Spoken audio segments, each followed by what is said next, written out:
Hi. While Spencer's doing his series, I've been hatching some plans along with him and hopefully a few other people. And I've still got a ways to go before they're solidified, but I thought I'd give people a heads up about some of them so they could keep an eye open for them. First, I plan to offer a special seminar again this summer, and the topic will be Christian Anarchism. I've put that out on my social media already once, but I wanted to alert you to that. Last summer, I had about 30 people. We did 5 Saturday sessions. I feel like if I do at least that well this summer, if not better, then I will be very happy indeed. They were live on Zoom. That's what we're going to do again. I'm going to start them at 1 p.m. Central Time and go to 2:30 p.m. on Saturdays. And I'll provide readings, but people don't have to read if they don't want to. But for those who do, I'm going to put together a collection that they can access for those readings. Sessions will cover the basics of anarchism and Christian anarchism. That'll be the first week. And then the second week, we'll talk about how Christian anarchism confronts the state. The third week will be on nonviolence as a counter strategy to state power and violence. And then there'll be 2 weeks on praxis. The first will cover the history of failed and partly successful utopian Christian communities in the United States. And then in the second session, the final session, we will discuss the story of the successes and failures of the Catholic worker movement, which is probably the strongest Christian anarchist movement in the world today, and is particularly strong in the United States. The reason I'm doing the seminar is not because I'm 100% a convert to all things Christian anarchism, but I'm interested in what people can do of their own accord. I think you guys know that by now, that I am very interested in what people can do without asking for the permission of either the church or the state to fix their own problems and those of their community. I'm interested in how human organizations like churches and civic groups may or may not be able to facilitate that type of independent community building. I have to look at both of those things. Why is it that it's very difficult for them to do so? Are any of those difficulties capable of being removed? If those difficulties remain, what else can people do outside of those institutions? And I think that's where the Christian anarchists go.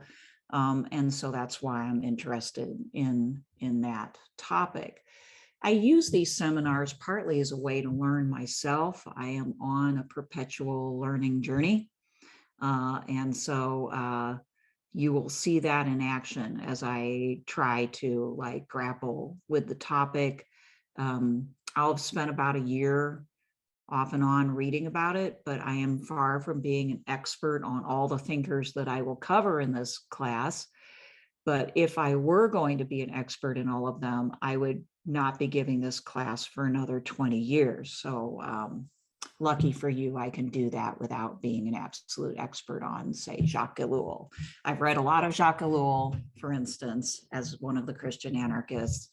Doesn't make me an expert, don't need to be an expert to be able to weave together something that hopefully will help us all out. And the students in the class last summer added a lot through their comments and questions as well. So we had a very good time. I'll put a form below that you can use if you want to be contacted by email once I solidify the course and put it out on Eventbrite and other places where you can buy tickets.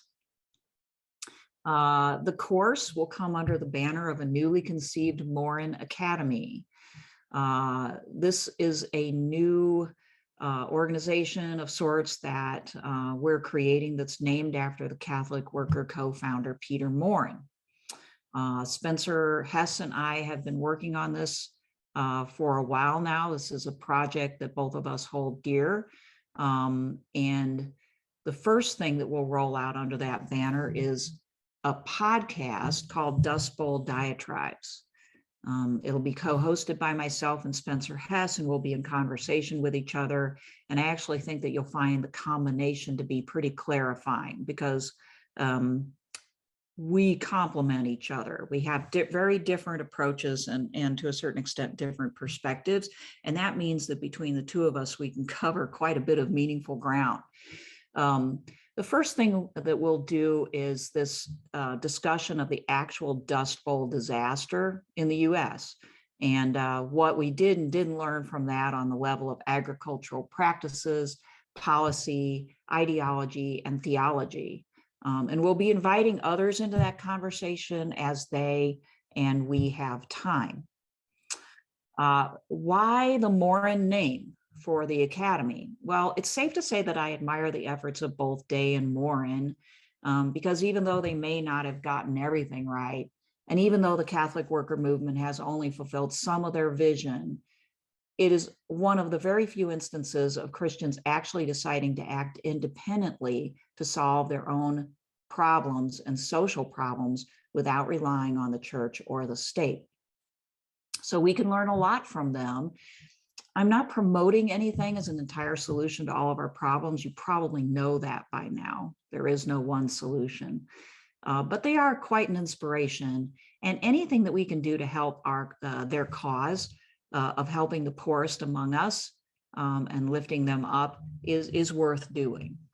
I'm becoming acutely aware that academia is not well suited to have these conversations, precisely because we create silos, they call them silos, disciplinary silos, and we don't even understand the language of those in different fields.